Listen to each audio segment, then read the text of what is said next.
Zone dress design पे बहुत ही आसान डिज़ाइन देखने और सीखने को मिलेगा। यहाँ पर फ्यूज़न पेपर है, इसको अब तकरीबन मैंने इसका साइज़ लिया है 6 इंच और इस तरह से मैंने इसको फ़ोल्ड कर दिया है। अच्छी तरह से फ़ोल्ड करने के बाद अब इसकी क्रीज़ बन गई है, तो अब इसके ऊपर हमने मार्किंग करनी है। अच्छा, मार्क भी कर सकते हैं आप, इसी तरह से कटिंग भी कर सकते हैं। तो तकरीबन यहाँ पे मैंने 4 इंच लिया है ऊपर से और इस तरह से मैंने इसकी कटिंग करनी है। यानी कि इसकी जो लंबाई मैंने ली है, वो मैंने 4 इंच ही ली है। अब इस तरह से इसको मैं कट कर दूँगी।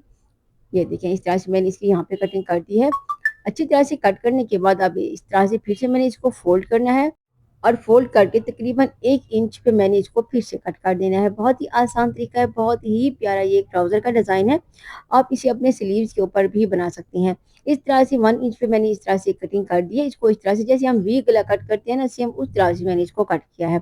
अच्छा, अब कटिंग करने के बाद इसे मैंने अपने फैब्रिक के ऊपर अच्छी तरह से पेस्ट कर दिया है। अच्छा, इसको ये देखिए, अब इसके बाद मेरे पास एक और फैब्रिक है, उसको मैंने इसके नीचे रखना है इस तरह से। इसकी तरह से नीचे रखने के बाद अब इसके ऊपर मैंने सिलाई लगानी है। तो इसके ऊपर मैं सिलाई लगा के आपको दिखा देती हूँ। ये देखिए इस तरह से बिल्कुल हमने यहाँ पे एक फ्यूज़न पेपर के साथ-साथ हमने इसके ऊपर सिलाई लगानी है। जैसे हम वी गला कट करते हैं सिंपल, उसी तरह की ही मैंने इसके ऊपर कटिंग की है।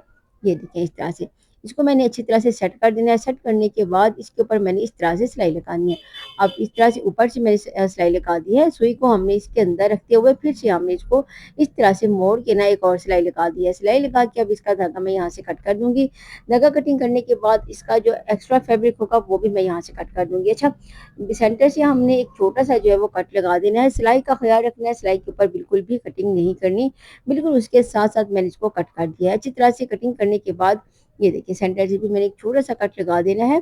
कट लगा के अब इसको बैक साइड में आपको दिखा देती हूँ। यहाँ से भी हमने एक्स्ट्रा फैब्रिक जो भी होगा उसको भी हमने यहाँ से कट कर देना है। अच्छा, ये मैं कट कर रही हूँ, अगर आप चाहें तो इसको रहने भी दे सकते हैं। आप इसको कट ना करें तो भी आपकी मर्ज़ी है। तो इस तरह से मैंने इसकी यहाँ पे कटिंग कर दी है। कटिंग करके अब इसको मैंने फ़ोल्ड करना है। ये देखिए, ये मैं आपको दिखा देती हूँ, सीधा कर लेना है। अगर मेरे पास सारा फैब्रिक होगा तो भी ये ईज़िली सीधा हो जाता है। ये देखिए इस तरह से मैंने इसको यहाँ पे कट कर दिया है। कटिंग करके इसको इस तरह से सीधा कर देना है। अब इसके ऊपर मैं अच्छी तरह से प्रेस भी कर दूँगी। प्रेस करने से डिज़ाइनिंग नीट बनती है, खूबसूरत रेडी होती है। जब भी आपने कोई भी स्टिचिंग करनी हो, लाज़मी आपने बार-बार उसको प्रेस करते रहना है। अच्छा, इस तरह से मैंने इसको प्रेस कर देना है। अच्छी तरह से प्रेस करने के बाद अब से बैक साइड से भी इसी तरह से आप चाहे तो तुरपाई लगा सकते हैं, आप चाहे तो सिलाई लगा सकते हैं। अच्छी तरह से मैंने इसको इस तरह से फ़ोल्ड कर देना है।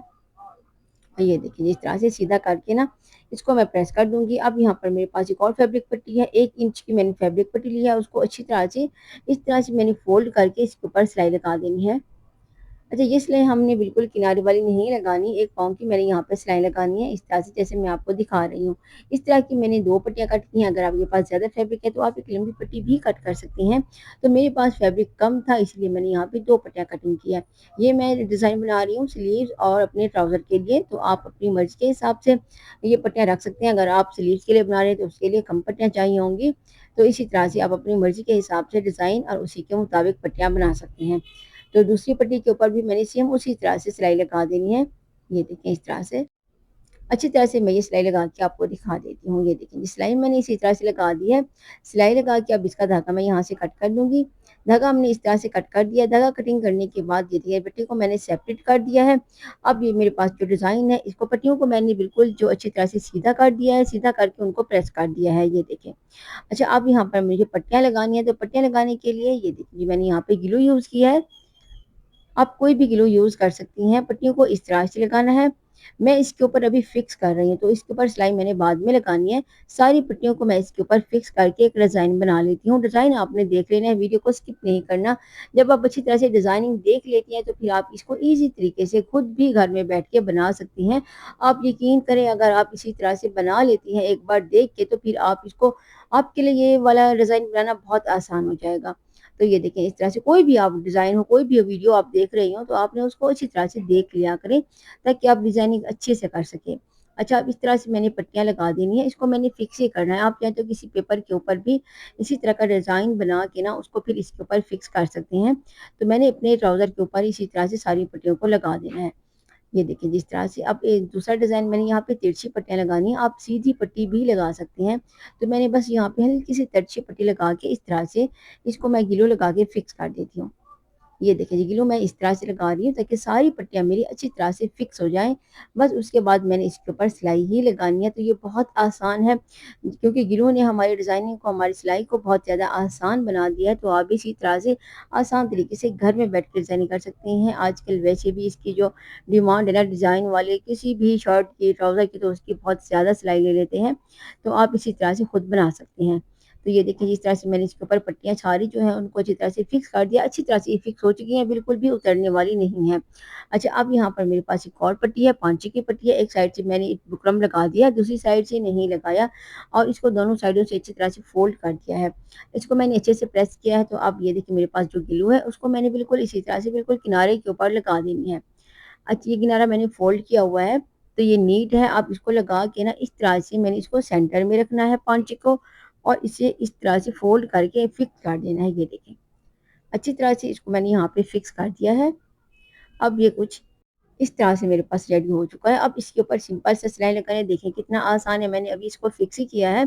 बस फिर इसके ऊपर सिलाई लगाना तो बहुत ही ज़्यादा आसान है, तो इसके ऊपर मैं अब सिंपल सा यहाँ पे सिलाई लगा देती हूँ। इसको मैंने अच्छे से यहाँ पे सेट करके ना इस तरह से सिलाई लगा देनी है।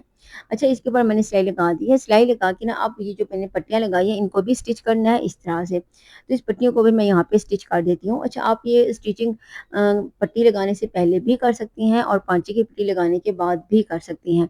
ज़रूरी नहीं है कि आप पहले ये सिलाई लगाएँ, उसके बाद आपने पट्टी लगानी है, तो आप इसको लगा सकते हैं। तो ये देखिए, मैं भी पट्टी लगाने के बाद ही यहाँ पे सिलाई को लगा रही हूँ। तो इसी तरह से मैंने इसके ऊपर सिलाई लगा दी है। अच्छा, अब ये मेरी स्टिच हो चुकी है, तो अब ये जो सेंटर वाली पट्टियाँ हैं ना, इनको आप अपनी मर्ज़ी के हिसाब से स्टिचिंग भी लगा सकते हैं। अब मैं यहाँ पर जो पल्स लगा रही हूँ, पल्स से भी अच्छी तरह से फिक्स हो जाती है, बिल्कुल भी नहीं खुलती।